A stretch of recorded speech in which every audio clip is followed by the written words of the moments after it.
Gideon Levy is a columnist for the Israeli newspaper Haaretz. He's joining us now from Tel Aviv. Thank you very much indeed for being with us. Help me out with some context here, because certainly for people who are just joining us and maybe trying to catch up with the story as it's been moving on. Israel is apparently accused of making online allegations with no proof that Anas al-Sharif was a member of Hamas, which Anas had regularly denied. Now, Israeli governments have always suggested that everyone in Gaza has links to Hamas. What's your analysis of the motivation for this attack?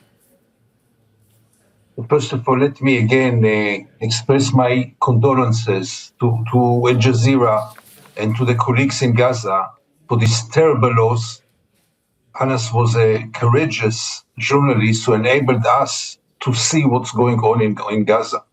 So my heart goes to them as an Israeli, as a human being, and as a colleague, as a journalist. Now, I don't have to analyze it because the facts tell us the story. Ever since the killing of Shireen Abu Akleh in Jenin, you see that journalists are targeted. And it was true about Shireen Abu Akleh, even though the Israeli army denied first, as it usually does. And it's true until this very moment when the figures tells the whole story. And the figures are horrifying. Is it because they are happy trigger in any case in Gaza? Or are they really targeting journalists in order to shut their mouths?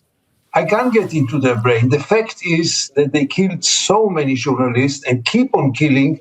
And in this case, even not only admit it, they are almost proud of it because they claim they killed the terrorists. And the Israeli mainstream media obviously follows this. You look at the newspapers and TV, you hear only about the terrorist who was killed yesterday in Gaza.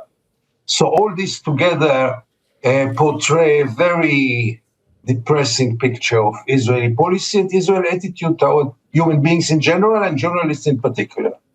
Now, over the years, governments around the world have targeted journalists, particularly those putting out unfavourable coverage that the governments don't like. Instead, of course, what usually happens is that coverage becomes even more focused. There's more attention paid to that story. Benjamin Netanyahu has always been determined to try to control the narrative of what is happening with Palestinians and what is happening in Gaza, particularly. Is there a sense, given the amount of global response that we've seen to the killing of Al Jazeera's journalists, that he may be losing control of that story? I don't know. He doesn't. I'm not sure he gave the order to kill Anas, and I'm not sure how involved is he in each operation. For sure, it is his spirit, but I don't think that it gets to this resolution because finally they can kill all the journalists in Gaza, and the story of Gaza will echo all over the world because there are enough means to. You just have to put a cellular phone and to show the images and to show the photos and to show the scenes, and the whole world will be shocked. Israel cannot shut up Gaza and cannot shut up the mouth of Gaza and the voice of Gaza. So even if this is the intention, Gaza will not be less covered now because of those killings. But Gaza is becoming such a horrible place, such a hell, that even Netanyahu cannot prevent the world to know it, and the world sees it and knows it and draw the conclusions. Only in Israel nobody sees it. On that basis, I mean, there are Israeli journalists who are prepared to discuss both sides of this story and to talk about what's happening in Gaza. Equally, of course, there are a number of Israeli journalists who are not prepared to do that and are following the line given to them by the coalition of Benjamin Netanyahu, given the response that we've seen not only to the killings of the Al Jazeera journalists, but also to the pictures of starvation that have been coming out of Gaza over the last several weeks or so. Are we reaching a point where it is going to become much more difficult for Israeli journalists to ignore what is going on in Gaza if they want to stay true to their journalistic principles? They think they stick to the journalist principles. They are totally convinced that quoting the army spokesperson is journalism. They are totally convinced that serving the propaganda is journalism. Those people don't understand what journalism means, and I'm not sure they will understand soon.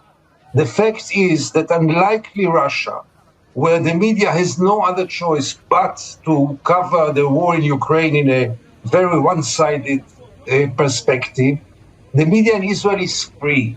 And as a free media, it is betraying its mission in an unprecedented and shameful way in the last 22 months. It's not about raising voices against the war. It's not about having certain opinions about the war. It's about showing us the truth.